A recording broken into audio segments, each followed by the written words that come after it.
Hey, good people. Welcome to another edition of the All Go Podcast. I am your host, Desmond Upshaw. Thank you so much for joining me. While you are here, go ahead and like and subscribe. Leave a comment. Let me know your thoughts on the video as well. Love your feedback. So today I want to talk about Mac Jones, the Alabama quarterback. And yes, this is once again another Homer video because I am an Alabama fan as well as a Lions fan. So I kind of get a good balance of things. Alabama is a really successful program. The Detroit Lions are the Detroit Lions. Anyway, moving on. So Mac Jones came into this season as the what people thought was going to be the stopgap solution between Tua Tagovailoa and Bryce Young. So everyone had said preseason that Mac is going to start the season, but he's just kind of filling that place until Bryce Young gets ready, probably be in game 3 or 4. You hope he's there before, so he can play before the Georgia game and then go into the Georgia game and play. So all Mac Jones did was come in and leave no question that he was the starting quarterback. Ended up with, I believe, 4,500 yards, 41 touchdowns, 4 interceptions. The most efficient season that a quarterback has ever had. I believe his completion percentage was over 75%. So every 4 passes that Mac Jones threw, he completed 3 of them. Like that's the average. Excuse me, and I think he had a 203 quarterback rating, 203.1, something like that. So just had a heck of a year. We all know that due to COVID, all of the schools played a conference-only schedule. So the SEC had played just only SEC opponents. So Mac Jones played only SEC teams. They had 10-game season. So played 10 games. They were 10-0. I believe the closest game they had in the regular season was about 17 points. They played Florida in the SEC championship game, won that game by 6, and then they went to the college football playoff, beat Notre Dame, I think 31-10, something like that, and then went on to win the national championship 52-28, something like that, as far as the final score. But the entire time, Mac Jones is just lighting it up, just literally week after week, no matter who the opponent is. He just played well the entire season. They coming into the season, the Alabama-Georgia game was going to be a huge game, and which it was. I believe both teams were ranked in the top 10. And Georgia at that time had the number 1 defense, which I think they ended up being top 5, top 10 defense, but really good defense. And Mac Jones played really well against that defense.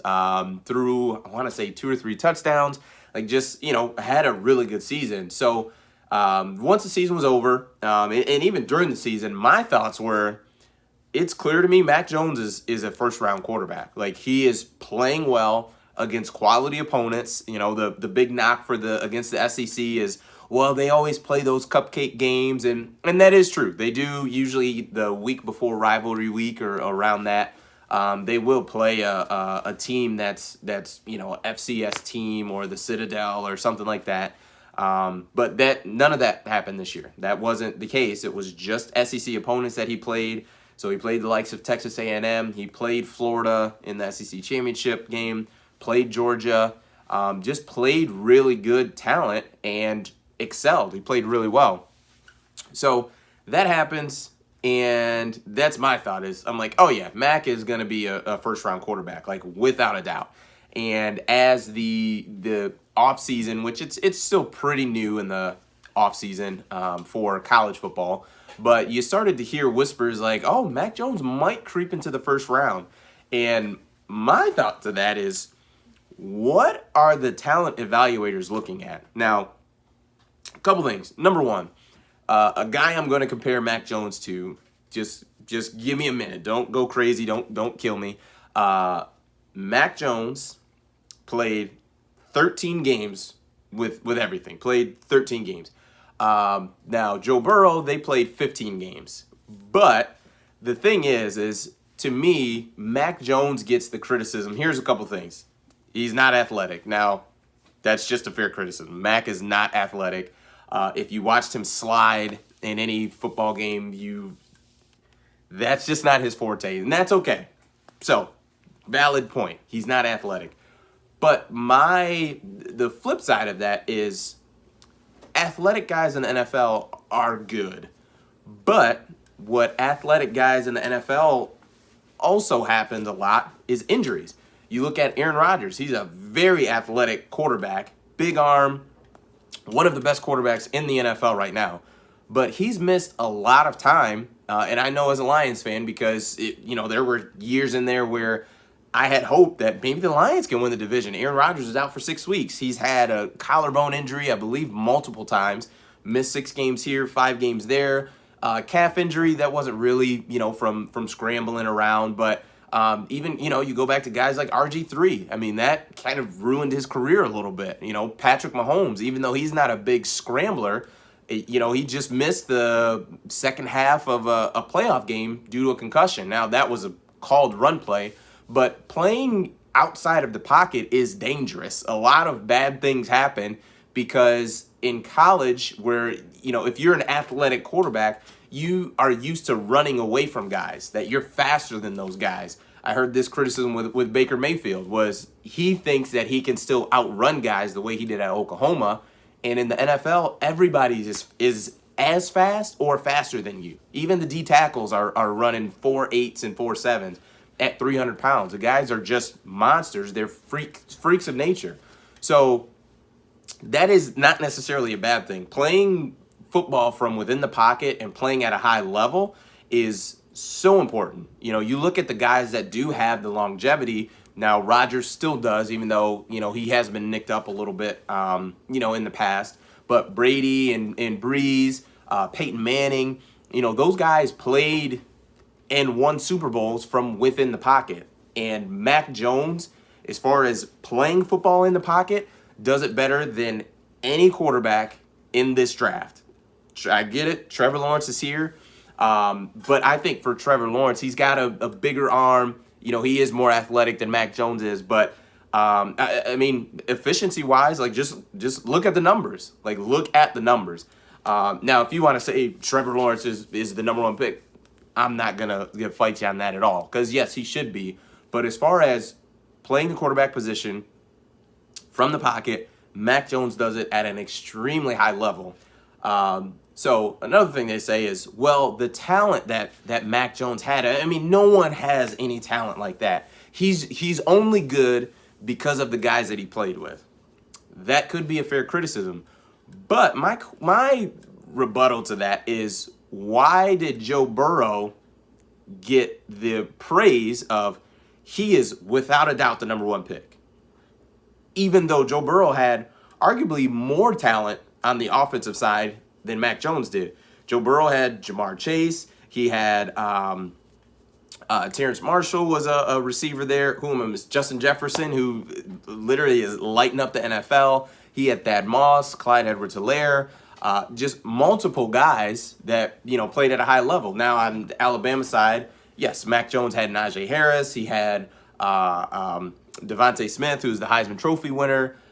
He had John Mechie III. So, yes, he had some weapons as well. He also had Jalen Waddle for, I think, 5 or 6 games, something like that. But he missed majority of the season. So, it's comparable. Let's just say it that way. The talent that both of those guys played with is comparable. And Mac Jones still had, number one, had a more efficient season. Now, he played less games, so, the yardage and touchdowns. I think if Mac Jones plays 2 more games, he's probably not going to throw another, 19 touchdowns. I think Joe Burrow had 60 touchdowns. I mean, it was silly. So Mac Jones isn't going to get there. But as far as the efficiency goes, I mean, Mac Jones was more efficient than Joe Burrow was. And he also, he had less close games than LSU did. Now, of course, as far as LSU, they just had a monster year. But they also had, a couple games where they only scored 23, 24 points. They had 17 points in a game. They had, a couple games where that offense wasn't lighting it up, whereas the offense that Mac led, they did light it up every game. Every game. They did not have a down game. I believe 31 points was the lowest that they scored all season. So it just I guess that's the biggest issue I have with it, is just that the situations are comparable. Now Joe Burrow's much more of an athlete than Mac Jones is. Joe Burrow's a very good athlete. So like I said, I'm not gonna to die on the sword saying that Mac Jones is better than Joe Burrow, but I think that the criticism that Mac gets is I don't feel it's warranted. So all that happens, then Mac Jones goes to the Senior Bowl. And you hear reports before, the Senior Bowl starts that guys who have the most to gain from Senior Bowl week, and Mac Jones is there as far as on the list. And my thing is, I'm like, okay, so you have 13 games of film where Mac Jones, I believe he threw 411 passes or something like that last season. He threw 411 passes.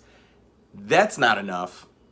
You need to you instead of taking that data and that film and watching that, the week of practice that he's going to have is more important. Now, understand, I get it. It is important because it's his first time.